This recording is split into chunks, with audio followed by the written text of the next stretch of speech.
Hey everybody, welcome. Mike, we're back in Untermyer Park. Good morning. So, hey everyone, it's a beautiful winter morning here in Yonkers. Mike gave me a call because we've been talking about these Maury files, and he just had some things he wanted to talk about regarding Untermyer Park, and he said, Manny, let's do a new video. And of course, when Mike says let's do a video, my ass is out here right away to do a new video. So Mike, thanks a lot. Yeah. And so basically, I really kind of have no clue what you want to talk about today, but Well, I kind of like, I think like I mentioned before, that people who don't live here or have never visited here don't really, it looks very vast, this park, but it's really not. And it's been a little bit reconfigured. But when I was younger, when you came in here, there was a huge barn over here by where that parking lot is. To the south of here is the home for the children that's always been here. Right. And this area here where the police and fire memorial is, that was just like a overgrown rock garden. But over here was a barn where there was maintenance workers. Because of the size of this parking, because it was, I think, designated federal landmark, it was constantly maintained. Now, all parts of the park itself obviously were unkempt, but I think that was just because of lack of funding. Probably it would have needed like a crew of 10 people where they probably only had 2 or 3. Right, they only had money for a couple of people. So and then to obviously with concrete and everything over time, you have erosion and stuff like that. They made an effort to redo it, but before I was a police officer, I worked for the Parks Department. And what we used to do is when we would do a lot of heavy cutting in other parks or other clear outs, we would dump over there, in that area there. Mm-hmm. And that was all overgrown, as you know. And we'll walk there. I kind of actually want to end our end of today's walk. But my point being is the park is not huge. And I didn't tell Manny this in the first thing, but I'm going to say it now. When I told him I didn't hang out up here. It wasn't like my typical hangout, especially as a young guy. But when I was dating that girl, I guess I was 18, I would come up here for 2 reasons. Number 1, she was my girlfriend and I wanted to be with her. And number 2 is the protective thing, because they were older guys who hung up here. And from where I'm from, the whole thing was, oh, this is like, which is true. There's no way to argue it. This was like a known kind of burnout place. Now, what years are we talking about? That was early 80s, but even going back to the 70s, it was known as kind of like a hippie place. And I don't mean that in any kind of detrimental way, because to be honest with you, through my experiences in life, I think people would be better off avoiding alcohol and maybe just doing mushrooms or pot. I think they all kind of destroy the brain, but I've seen more violence and death and really horrible things under the influence of alcohol than any other drug, including heroin or anything like that in my life. Not to be moralistic, it's just my experience. Right. But so we would come up here, and because my girlfriend obviously had other friends and girls, sometimes a couple guys would come up with me. And this one guy that I hung out with, he's dead. His name was Zeke, and if anybody was watching the video, they would know who he was. He was a great guy, and I loved him. But to be honest with you, man, he was a nut. And he would graffiti. Like I tell you, I would graffiti. That was a 70s, thing, man. Like I didn't do it up here, but like around my neighborhood, on Lake Avenue, we all did it. On buses. I mean, these things just didn't appear overnight. It wasn't 1 or 2 kids doing it. Everybody tagged subway cars and stuff. But he tagged right up here. And this was actually, even in the 80s, it was actually nicer than it is now. It was very, very clean. And he tagged a big fucking tag right up there. And where on the on that wall, right on this, see this colonnade right here, right there. He did a tag, and I remember when he was doing it, I was like, what are you? And it was like today, like a nice day. I'm like, what are you doing, And it got back to these guys, and they were older than us. So these guys, I'd say, were maybe 20, 21, and they were kind of hippies. Now, when you say these guys, who are you talking about? The guys who hung These out? guys who hung out, that crew back then, when I remember the kind of people that I would associate with this park, there was this guy, Paul, who Al Romano know. He was a great guitarist. I remember he used to sit over there and play like Over the Hills and Far Away on an acoustic. Oh, wow. Very mellow cat, older, definitely older. And there was this guy, Dwight, who was a little bit beefier. He had short hair, always had a red face. I think he was a big drinker. But he was like their leader. In other words, he was kind of like maybe one of the tougher guys up here. And then there was his brothers, Joe and Tommy Thompson. And they were okay. They were the same thing, just kind of, you know. But Dwight, it got back to him like who did it. And somebody must have said, oh, it was this guy Zeke. So we came up here one day, and the word got out, not through social media, like, I'm going to deal with this. So we came up here, and they squared off right here. And Zeke was a big dude, too. And they fought, nothing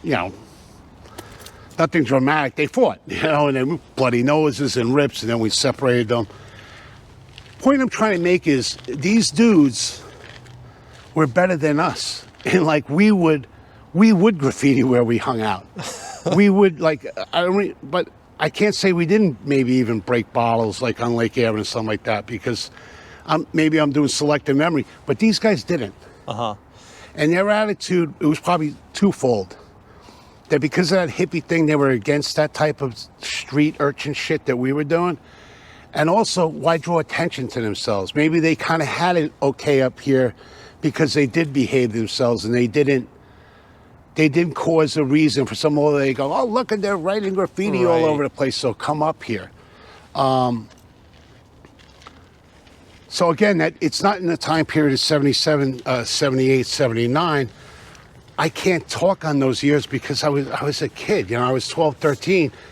But because of my neighborhood and because there's so many kind of interlocking people involved in this, including police officers, since I met you, I ask every single person that I know who would have been in that time frame of being, say, 18 to 25 or 18 to 30 back in 77, right? These people are still around.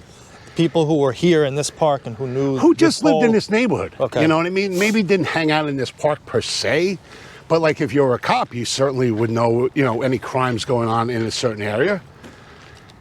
And not a one. Couple will say, oh yeah, I always heard. I'm like, what? I don't care about I always heard. You know what I mean? Because you could have been influenced by gossip, like I told you, like we all are. I think we all were. And then get caught up. I'm like, no, but what do you know? Like, did you know anybody? Did anybody ever tell you of this? Was there any incidents up here? And the reason that a couple cops laughed at me when I asked them that, like real cops, not assholes who like just want to tie themselves into something. Right. Guys who work major cases don't give a shit about frivolous things like this. They're like, whatever. Or a bunch of kids, like saying Black Sabbath rules at night. I mean, they're more important fish to fry, you know what I mean? Like people doing home invasions. You think they're like, like, come on, let's live in the fucking real world, Like I'm serious. And I'm not, I want to point out, like, no, you shouldn't just fluff. I'm not getting the impression that the Yonkers police would fluff off things. As a matter of fact, I'm going to tell you why they wouldn't and why I think it's bullshit, okay?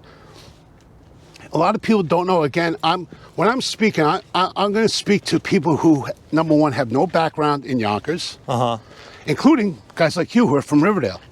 It's only literally, like 10 miles away, but it's a completely different neighborhood. Totally. So here's the thing about Yonkers PD. They don't, including today, hire outside of Yonkers. So you have to be a Yonkers resident. Why is that important? And I believe, and I actually really agree with that, and why there's problems in LA and New York City. You're from Orange County or Rockland County. You get hired, they put you in some streets in New York, including Riverdale. They don't give a shit about you. They have no vested interest in caring. They're there to do, it's almost like an occupied army. Where in Yonkers, we do, because I did grow up in this neighborhood, and I have a vested interest in everything that goes on in my city. So I think it's a very good hiring practice, to be honest with you. I think New York should go back to that. And I think, well, it's because economics, because years ago, maybe a lot of New York City cops could. Like my uncle, he was a cop. He lived on the Upper West Side because you could afford to live on the Upper West Side back then, you understand? Right, that's true. And people like Stuytown and Cooper Union, they were made for working class people. Co-op City, the amalgamated. Yeah, but economically it doesn't make sense. And also the amount of people needed to staff a department of New York City. Correct. They had to draw from outside, but Yonkers could be more selective. You're almost asking for corruption to take place because of your... It's more of it like Dowd and these guys, they were Long Island Guidos, come in, see these domos, Dominicans making millions of dollars. They probably came in with a little bit of a criminal element because I don't think that the job corrupts you that much. You're either not a saint, but you come in with like some sort of moral standing. Of course, there's going to be a few people that slip through the cracks. And it changes, I'm sure, as time goes on, as like some people might get bitter on the force and but to change. risk going to jail. I mean, you know what I mean, or doing things. No, but like I said, it's an imperfect world, so that means that there's going to be some people get by. But getting back to my original point about Yonkers, is that like when things would happen up by Sacred Heart or Lake Avenue, like I almost took it personally, you know what I mean? Because my mom lived there and my sisters and my friends and my neighborhood and just everything about it, you know? So it really was like, and you had to live within this community, so that's nothing. Even in the other areas like Getty Square, like you can't just go around clobbering people because I'm going to be down there shopping. You know, I'm amongst the people sometimes I had to arrest. Right. And if you do it right, nobody will have any issue with you. But if you go around being a scum, you know, it's going to come back on you. So how does that relate back to Because, again, this is for people who, we all look at the stairs, we look at these things. I want us to look here. Dude, look here. If I picked up a rock, okay, I can reach that parking lot. This is how close this hospital is to Untermyer Park. The Devil's Cave, I'm not sure where it was, but I think it was along underneath these steps. So it was like a viaduct. It was in the parking lot of what's now St. John's. So it's even right next to St. John's. Yeah, the Devil's Cave was literally, it's now St. John's property. That's where the Devil's Cave was. So it was actually north of here? North of here, correct. In that parking lot. I'll show you when we go down there. This hospital has been here forever. If you live or you have anybody who's involved in law enforcement or in your family or anything like that, who do cops usually marry? Nurses. Why? Because you spend a lot of time in hospitals. Nurses tend to work night shifts. They kind of socialize in the same type of places. Whatever the reason is, that is a fact. This was a major hospital in Yonkers that tons of cops' wives, not even that, and I'll mention him, and he's passed away. Owen McLean's daughters, they lived right by me. They were both nurses in this hospital. One of them was married to a cop, a good friend of mine.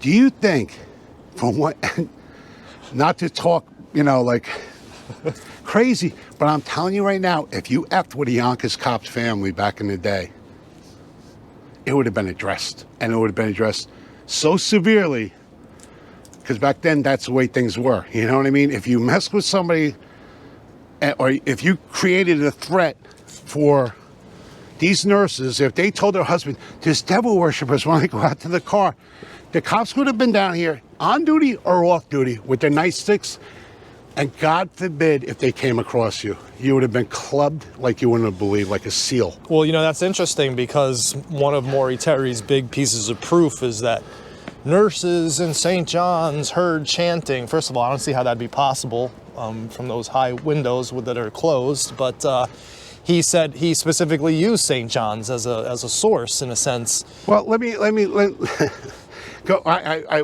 mentioned this before we started filming. When I was talking about fires. Like I told a story about me at maybe 15, 16. I can't date it, but it had to be around that time. Throwing these bottles at these guys who were around a fire. Then I started thinking, because my friend brought it up just innocently. Oh, remember when we used to have fires on Lake Avenue, you know? And that's in Lennon Park, which is a lot more urban than here. But we get the big 50-gallon thing, shove papers in it and all, and cardboard, and we light it up, and then we sit on a fire, and guess what? We used to sing. Now, we would sing like doo-wop shit, you know what I mean? If anybody grew up in New York City, or probably not, it's probably not even a New York thing, like at a time, it probably doesn't happen now, but at one time, that was like a real thing. You're outside, we didn't have video games. Hanging around a fire. We were basically feral as kids and street urchins. And we'd come out, we weren't all bundled up. Like, to be cool, you would, like, even today, like on a day like today, when I was a kid, we wouldn't even be wearing hats. We'd be like, nah, it's not cool. So we'd have these flyers. How do I know they weren't like older kids who were like, with their girlfriends with a fire? Right. And here I am, like an asshole, like throwing a bottle. What are they going to do? Like, oh, they're going to go up and kick my ass just like I would have done years ago. So I was talking to, again, I'm trying not to like do the old like fall into the abyss thing. I'm trying to just maybe out of curiosity. Obviously, you piqued my curiosity just reaching out to me in this. I hadn't thought about this thing in years. Right. And then kind of thinking about reasonable things. So I went back to my friend. Remember I told you my best friend's older sisters. Now they would have been in that time frame. So in '77. When I was 12, they would have been 17. And they did hang out here. They hung out here. This is before that guy Dwight and all that shit. That Dwight and all that, maybe he's a couple years or 3 years older than me, but that was in the 80s. I'm talking about the 70s period. When I did remember that, because that trace of the hippiedom was still around, right, with the denim jackets and that kind of shit, with the peace symbols and all that. So I was talking to him. I said, I'm talking to this guy, and I said, Kev, what do you remember? And he said, same thing about the dogs. I said, yeah, I said, I never saw it, but I've heard it. It's been documented. Wait, he remembered seeing dogs, or just heard about dogs? He's like me. He's a Lake Haven. Okay, never got up here. Okay. But I said, I asked him straight about his sister. He goes, because I said, man, I knew your sister and her friends. Like, they were like, they were all just, they were probably vegetarian or like, they just were peaceful people, dude, Right. We were the fucking animals, like me and I hate to say it, like looking back, you had to own it. Like you had to have it a lot, as an adult. Sometimes you look back at things you did when you're like with me with the graffiti. What a fucking asshole, like doing that. Or even like, just the folly of youth. And then you grow out of it and you look back, you go, God almighty, what was I thinking, Right. And I think that's part of the story of Untermyer. Yeah, but these people weren't, dude. They were hippies, man. And like, I think maybe we were kind of you fear what you don't know, Manny. And so a lot of people, like I told you with Maury, and even with me and you, okay, people have seen the videos with us. You have the long hair. You're very opinionated. You're not norm. Me, I'm not norm. I have the tattoos. I'm rough around the edges. I know that.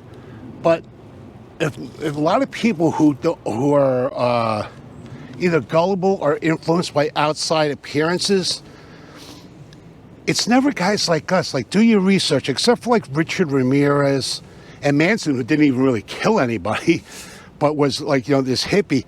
Most serial killers are the most. Look at Gary. What's his name from the Green River Killer? Look at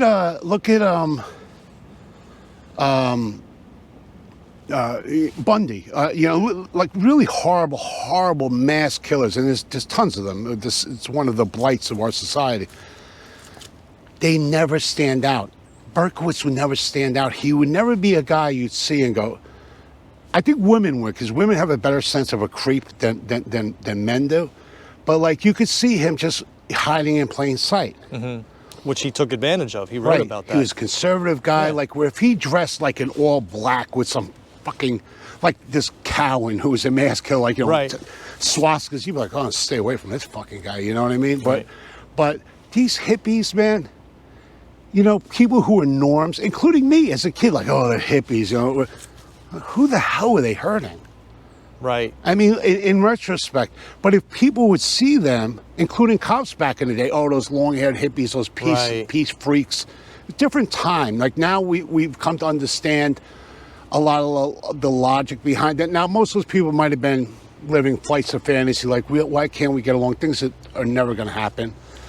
But and you know, Maury got his information secondhand. He spoke to a teenager here who saw people get it from your source, quoting, dude. right, devil worshiping. Get it from your source. Somebody, I told you before, as a cop, the only time you get information, and I got news for you, most of the time you can't even think that it's 100% accurate because everybody has a motivation for telling you something. So like when I use snitches, and they teach you this in FBI school, be careful, because they're going to tell you something that you predetermined want to hear. And a lot of times with snitches, there's money involved, or you're hanging something over their head, a prior arrest, some kind of shit that they're working down, like a snitch. Right. But you know, like that guy who did that thing to you, he knew you were into it. The custodian, remember, he's telling you, oh yeah. Oh right. The Diablo people guy. People are really like, there's really sick people out there that would do that, like take advantage of somebody, like, oh, you're into this, let me tell you this. And that's the problem with you, with not problem, because you're smart enough to kind of deduce it, and I think you're very honest when you deal with people. You just hear their story and then let it ferment and then see if it makes sense or anything, or if it's provable, if there's other people saying the same exact thing, then you might have something. Right. But Maury Terry, from what I understand, he was an Amacassin Club guy, right? Yeah, he was a tennis player. I don't even think he hung out in the bars on Lake, did he? No, he hung out in White Plains. There's always this separate kind of people, you understand? And even people from Lake, like me, I can say I'm like a Lake Avenue guy. I told you honestly, like how could I tell you what the hell was going on up here? Like where there was things in my own neighborhood that I didn't know that I found out through your series. Right. I mean, we all knew Taco was a freaking a diddler. Right. And you know, we used to laugh about it. Oh, who's he chicken hawking now? Like, it's sick to think like that, but like that's the way it was back then. Where we should have. He was a big kind of scary dude. He had a rep of being like a head beater. Yeah. But just goes to show you that stupid street attitude. Like he's just he's sick. And you know, when people lie, like the usher did to me, what that does is then it sets up more lies down the future, because I relate it as the truth, and then people believe it, and then it just becomes this urban myth. And I think that's the way these things. I think that's what we're dealing with. Like you told me when, like here I am, I didn't even know what the devil. Where was it? Over here? It was right here. That's why I came here. Yeah. Right here? Well, not right here exactly, but yeah, somewhere around here. It was in this parking lot over here. Show you. I didn't know and look, there's still some abandoned structure here. I didn't even know anything. I remember I tell you about the time bringing those guys down. I would have been walking forever. There's some sort of abandoned thing here, but it's not. It's definitely not the Devil's Cave. But whoa, a rabbit! Just so people can see. Mr. Rabbit. You saw a rabbit? Yeah, there's a rabbit right here. This guy just scared out of it. Yeah. Hey, buddy, or miss. Oh, look, yeah. So just to give like so getting back to my friend, God, I could go off on tangents. I'm sorry, but so I see my friend Kev, and he says, Mike, he goes, yeah, they did what we did. They would come down now out of the way. I don't know why kids do it, because another thing I was thinking about, like when you're a kid, like you always go to the woods or these different kind of places to like sneak away. I think. Like I'm looking at my granddaughter, you get a million toys, but you put in empty boxes. Something about kids, they like to kind of hide. Right? Yeah. So I guess even as teenagers, you like that. You want to kind of be out of the way to do your thing, whether it be, making out with your girlfriend or hanging out with your friends. Maybe smoking a doobie, even though you could have probably smoked a doobie anywhere. But, you want to do it on the sly. Right, that's part of the appeal. Right. And he says, yes, they would. They would have fires. But they be like we had fires. So he's basically telling me, yeah, his sister was kind of part of that group that would start fires. Now, I knew this girl. She was not a bad person. Like, believe me, she was like, I think a straight A student and comes from a great family. She just was a hippie, Right, and people... And they would sit around and And how these fires, and they would sing because that's what, That's what you did. that's what these hippies do too, especially they'll sing like, but they're probably singing freaking Janis Joplin and like Cat Stevens, Right. And then that turns into a devil worshipping crew at Untermyer Park. Now, the only wild card in this, and again, I'm willing to totally be corrected, even though I was the one who kind of reported on this, is that we have people who said they saw robed men down in the gatehouse down here. And I actually even remember I said, oh, I talked to this cop who said that. They're like, when I talked to them, they're like, oh, no, I heard that. I'm like, so you didn't actually see it? They're like, no. Boom, that's out the window. And that's, even with cops, that can be a rumor too. And I said, oh, I thought you saw it. No, I heard. I said, from who? Give me the name. Oh, I forget. It could be complete bullshit too. He wants to kind of like, or he's misremembering like some of us do. Like I told you with me throwing the bottle. With the rope thing, I don't know. I'm not going to sit here on tape and call whoever a liar. Right. My only thing is, was there police reports on this? I have not been able to find any police reports. Okay. I don't think anybody actually... Was he a youth? The guy, Mr. E? Yeah. The victim? Which victim? The brother the person who was allegedly abducted and forced to watch a ritual. He was a youth, I believe. He was a minor. Did the parents or when like? And from what I'm a parent. You do anything to my kid? Well, from what I heard, what I was told by Mr. E was that they did take him to the hospital. Okay. So who's they?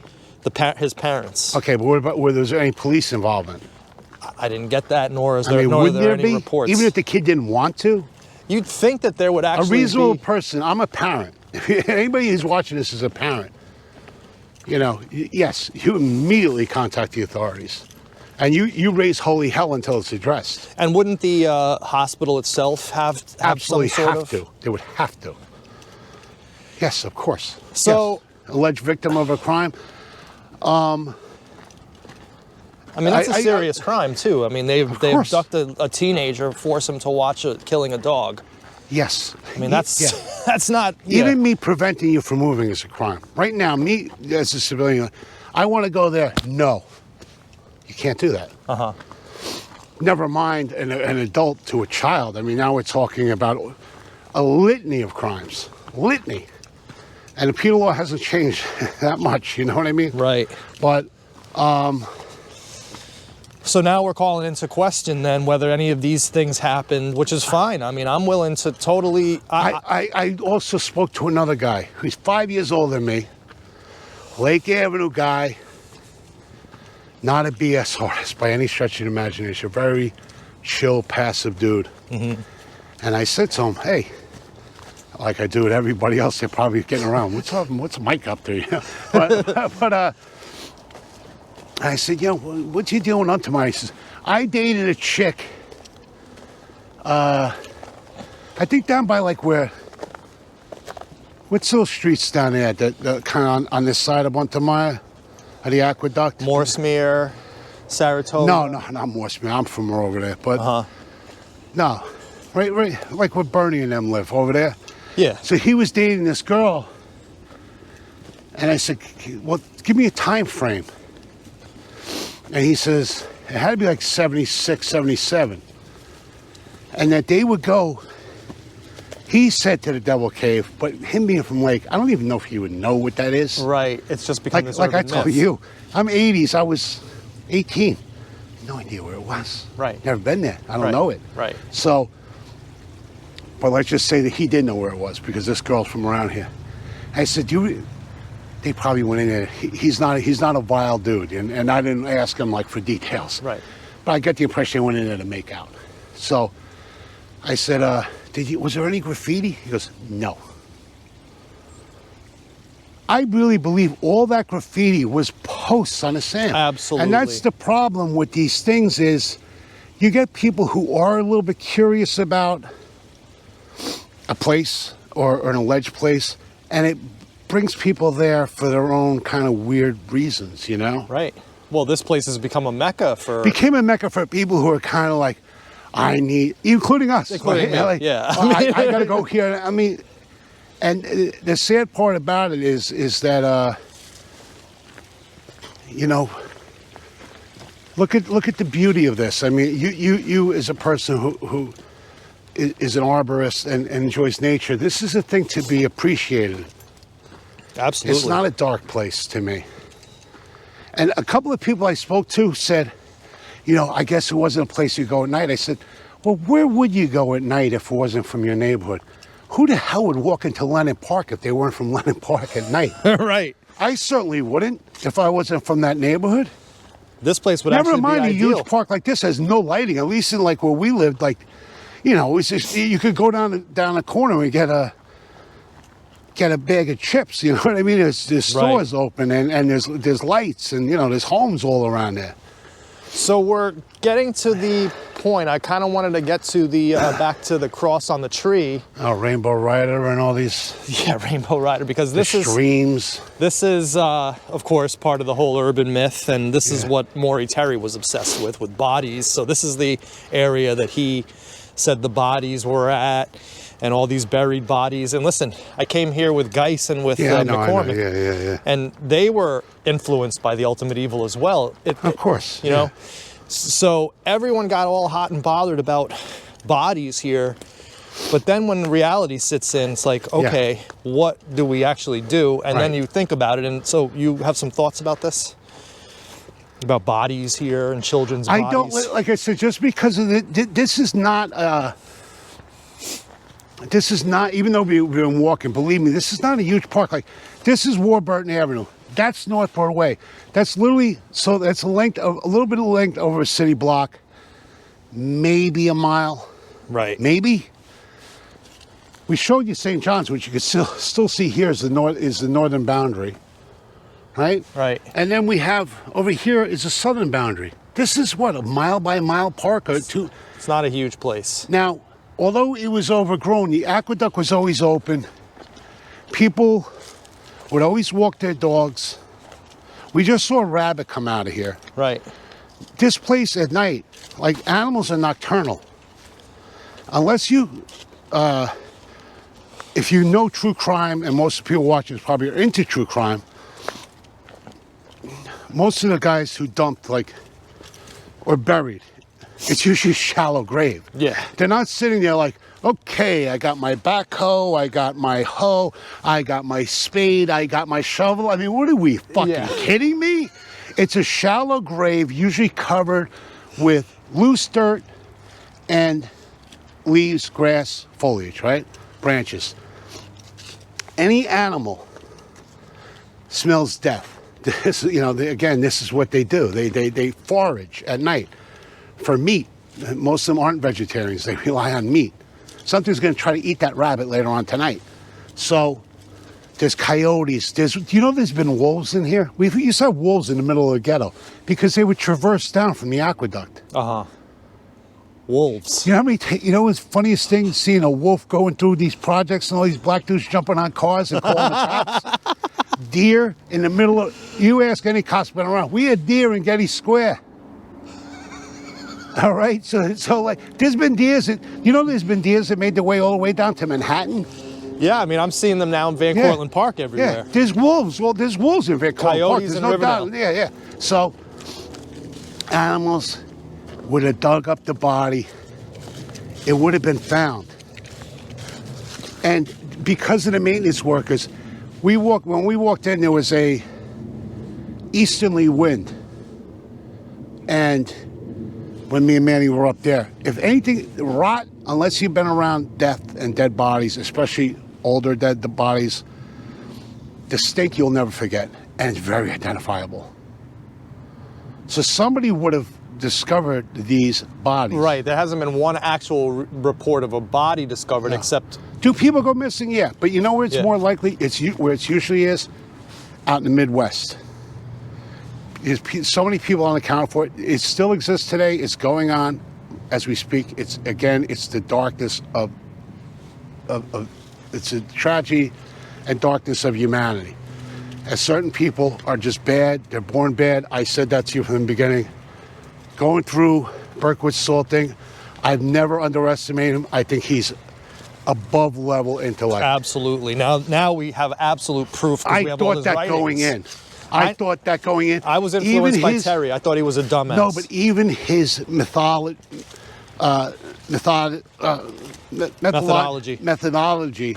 of his crimes, you know, of the way he reacted, the way he did, the way he prepared. Yeah. Very calculated. Very calculating. Even in the height of psychosis, in most of his letters, he does less misspellings than I do with word perfect in my reports. Not to mention proper use of colons, semicolons, commas. Script is much better than mine. And, you know, don't underestimate, there's nurture in nature. His biological father was a very successful businessman. He inherited his IQ, or some traits that man had, and that man was successful. Agree. Okay, he was not born to some pickle salesman on Orchard Street in Lower East Side. And even those people could be inherently smart. But the point being, don't ever underestimate anybody. Right. Anybody. Maury's whole thesis rests on the foundation of laziness. Of him as Berkowitz as a dumbass and a schlub. And even going back to the cult thing, because I'm not familiar with it, they are this. That's a very dangerous press. That's how, when we go through human history, that's how, think about the Crusades and all the millions of people, because one portion of people believed in one book and another portion of people believed in another book, and millions of people were slaughtered. Right. Think about, that's just old history. Think about the Salem witch trials. I mean, that's what I'm calling now the new modern day Maury Terry fans. I'm calling them the modern day Scarlet Letter. Gores, the modern day church ladies. They see Satanists everywhere. Oh, look, he's the weirdo. Why is he a weirdo? In one of those pictures is a Black Sabbath. You know, Sabbath, Bloody Sabbath. Right. Drove my mother nuts when I had that record. I was a huge, and still am a huge Black Sabbath fan. Read the lyrics. There's nothing satanic about it. Yeah. The imagery, yes, I could see seeing that and going, what the hell is my kid into? But if you read it, it's mostly based on morality. It's based on the question of good and evil, including, in the song After Forever, like what happens when you die. Right. And it says, I believe that in God, like in those lyrics. And I say that to my mom, no, I'm going to read you the lyrics. It's not about worship. There are bands that do that, but Black Sabbath weren't. Right. And then in one of these pictures I saw in those files was the guy from the cover of Paranoid superimposed on the artwork of Black Sabbath, Bloody Sabbath with the 666, which I bought down Getty Square with my own money, and my mother threw it out because she was a Catholic. She saw it, she threw it out. You know what I mean? But it goes to show you, if you don't know, you assume. Right, and Maury was seeing Satanists everywhere. He had Rush as a satanic band. He was picking up papers that had Iron Maiden lyrics on it, and he was saying, "There's a cult here." Maury was a Tipper Gore. He was a moralist. I guarantee you, I think they brought it up with Berkowitz and these other guys. Again, the only guy I can think of in modern times is Richard, the Night Stalker, Richard Ramirez, who is, into heavy metal and wore the AC/DC shirt and did all this and all that. Right. But other than that, I guarantee, most of these, Ted Bundy was probably listening to Seals and Crofts. Well, Berkowitz was listening to, Cat Stevens. Yes. So what does one have to do with the other? Right, exactly. And that's my point. I think I told you this. I remember when I was a cop, and I won't mention names, they said, "Oh, Mike, you're going to join the Holy Name Society?" I said, "No, because I can't be a hypocrite." I said, I stopped kind of going to church early on in my adulthood. I think I've maintained my own kind of religious beliefs. I think that I got a great education and a great upbringing from which surrounded Sacred Heart Parish. Had never had a negative experience. Actually, and people, nuns, I said, no, they were strict, you know what I mean? Mm-hmm. And we need to be strict because we're all wild kids, you know what I mean? Right. So a bat in the head sometimes is good. Never had I was an altar boy. I never had any negative issues with any priest or brother. Some of them were some of the finest people I knew from our parish. They did a lot for us. They opened gyms. They kept us off. They wanted us off late. They must have known about the shit going on down there. Oh, no without a doubt. The drugs and all that. And they said, no, open up the gyms, have these safe havens for these kids to play. Right. Okay, not to do anything. No, that's bullshit. They did it out of being good community members. But getting back to the Holy Name Society, I might have joined, if not half of the people that I knew who were in it were the biggest freaking hypocrites in the world. You can't be so full of hate and so full of other things, you know, negative character traits, in my opinion. Right. And then go to church. Right. It's hypocritical, you know what I mean? And I'm not. And a lot of them were great guys and very staunch and good Christian men with good beliefs and stuff like that. But I just felt I can't do it because, you know, I am out here, you know, drinking and, you know, doing. not that I was against, you know, the idea, but I'm not going to put on the charade. And a lot of guys are like that. They're like, no, you know, it's. So, Mike. Oh, can I address one more thing? Please. And then I want to wrap it up over here. On the missing things at Graham School. Now, that's something I can speak of, okay? Because, again, working in this precinct, the Graham School is a place where kids, 99% of them are from the inner city, meaning Brooklyn, Harlem, mostly minority kids. Was it this way in the 80s and the 70s? Yeah. Okay. And I think at one time there was almost like a BOCES program where they would. And the Graham School, just for those who don't know, is what, about a mile north of here? Yeah, somewhere around there. And it's a sad place, man. And because we had another place in South Yonkers, Leakin and Watts. It's a sad thing because children are not asked to be born into this world and how they are raised and all that. I don't want to go into the sociological things. We all know it. But I knew a couple. I had dealings with these kids. It's very sad, man. They might have been crimes. Some of them are removed because the parents are bad or the mom's bad. There's a number of reasons, not just all kids who committed crimes. Mm-hmm. The sad part is, dude, is a lot of these counselors and stuff like that, they're not great people either, you know?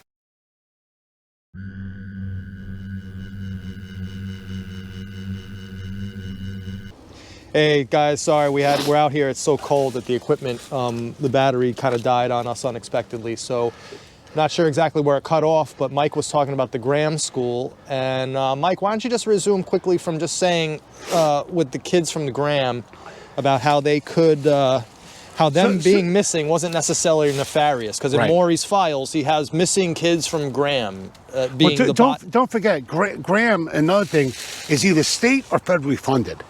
So there's a lot of money involved with these kids. So just say, oh, they went missing. No. There's going to be accountability for that. Right. Okay. But they did abscond a lot. I personally had dealings with them absconding because, again, they're young kids. They come from troubled backgrounds. They're basically sent into kind of a juvenile prison with actually less rules than a prison.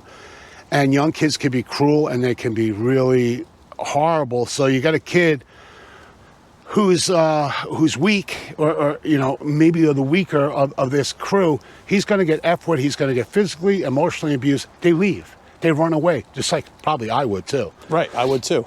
And we deal with that. And like I don't know if it got caught on film with the kid running away, and it was the middle of the night. Somebody just called in the driver and said, "Listen, there's a boy. He's underdressed, or he looked confused and he was crying and he was going down Executive Boulevard." We stop him. So on July 4th, we said, "What's the matter, buddy?" And I want to go home to Brooklyn. I want to go home to Brooklyn. Why? You know, the fireworks. So where do you live? I go there, but they mess with me. They screw with me. And we brought him back. And I'm telling you, man, there was a guy like me of my age, and I said, "Don't ever fuck with this kid. I'm going to be checking up on him. You know, you're here to protect these children." Right. He's lying. I don't think he's lying, you know, or at least comfort him. You know what I mean? Like, this is what these things are for. Right. And so they would abscond. Again, we're not talking about like a boys' club jamboree. You know what I mean? Right. These are kids these are kids juvenile. are troubled kids who actually have emotional, a lot of times physical damage. It's not, and they're put in an environment that's not as like Boys Town, right? You know, and they leave. And again, just knowing Yonkers and the way things are, or just not that we're perfect, but like even when I was a child going missing, which most of the time, like 99% of the time, it's just that the kid was over somebody else's house. Right. everything stops. I don't care what you're on, all hands on deck, and they look for that freaking kid. So Maury Terry, basically, in his investigation, he really threw Yonkers PD under the bus. He said they didn't investigate. He said they didn't follow through on these missing children, basically, because he doesn't mention any follow-up. He just says kids went missing. So in other words, by saying that and relating it to what you're saying, he's kind of throwing YPD under the bus, saying they didn't do anything. He might have had personal animus. I mean, a lot of reporters actually don't like cops, and I knew that going in. Like, I just never... Right. I would treat them with respect, but I'm like, you know, one minute you could be a hero. I could, Mike saved these people. And the next minute, if I, unfortunately, which I've almost done, made mistakes. And I almost shot a kid, me and my partner one time. We were doing verticals in a project.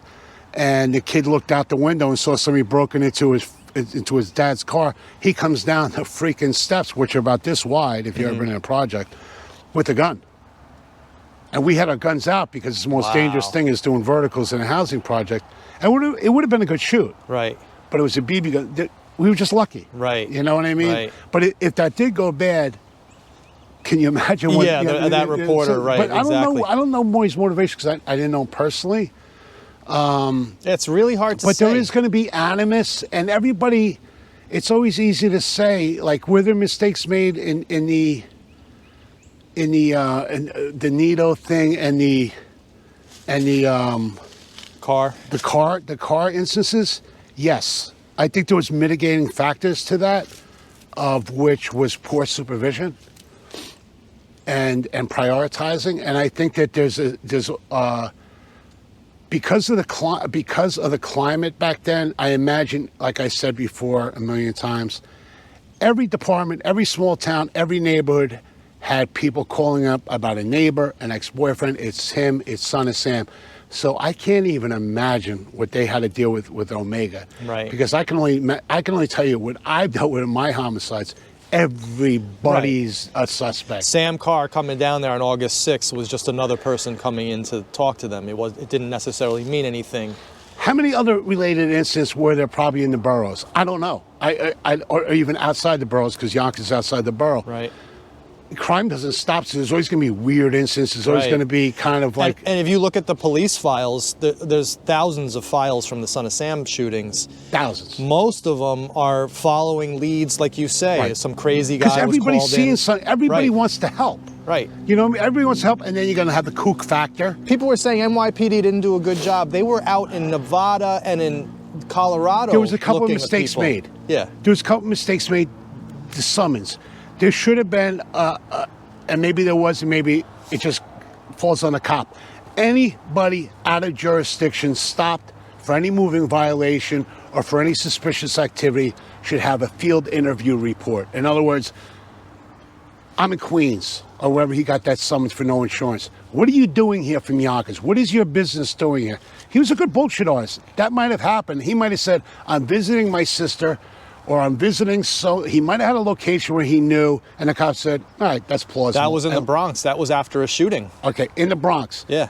But again, because that was not a parking summons, so there was interaction. I don't know what that conversation entailed, but at that time, I guarantee there was something or there should have been, any instances of motor vehicle violation, especially white males. We know it's a white male, whether the description... White male, young white male, mobile, in a car. So any interaction with anybody out of jurisdiction or even out of neighborhood, field interview and see if they'll allow a pat down or a search. And back then, believe me, they wouldn't give a shit about allowing it. They would just have done it. Right. You understand? Right. Oh, you're not from here? What are you doing cruising around here at night? You're getting stopped, you're getting tossed. Right. So in all likelihood, that was an F up. Right. By one of them. But again, knowing Berkowitz's intellect and his bullshit ability, he might have had a bullshit story ready. He probably, every instance had a bullshit story. If you caught him on the set over at Moskowitz or these other places, he probably already had a story in his mind saying, because being a cop buff, what happens if I get stopped and asked why I'm here? Right. And he probably had a story. I have a friend over here, he probably knew a location or something like that. And it was easy to bullshit. And because he didn't look like us, This guy's fine. Well, You know what I mean? he said that he loved his face because he could fool people with his face. But Mike, I want to wrap it up. And we're wrapping up here, of course, at the cross on the tree, which is indicative of kind of this whole video series, which has dealt with the whole issue of urban legends and urban myths. And I think that's kind of the theme today that you were trying to portray for the audience, that the Untermyer Park that was portrayed by Maury Terry is more myth and legend than reality. Is that fair to say? Yes, and again, here's a challenge, and it's not a challenge because I don't really have any motivation. But if anybody does know somebody, and you know me or know a confidant of mine, they could say, Mike, this person knows about this definitively happened, or a cop who might watch this. Because certain cops told me, oh, I saw that thing. If you know it, put me in touch with that person. We'll talk to them, and then I'll revisit and I'll reshape my opinion. Right. But until then, everybody that I talk to, and again, I'm not from Riverdale. I'm from here. So the people I know that I talk to, they're from here too. And if all of these people, not one freaking person tells me of this, not one. Well, that's the exact. And my friend's sister, who I know, she was not, and like they were hippies, man. You know what I mean? They were not. They come from like good homes. They went to school. They were not. You know, did they do maybe acid? Oh God, yes, they did. I mean, so what? Well, that mirrors my experience coming up in Yonkers and speaking to people. Now, the first thing that I felt of cognitive dissonance was just no one could ever say that there was a Son of Sam cult in Untermyer Park. They read about it, they heard the myths and legends, but no one could actually definitively say it.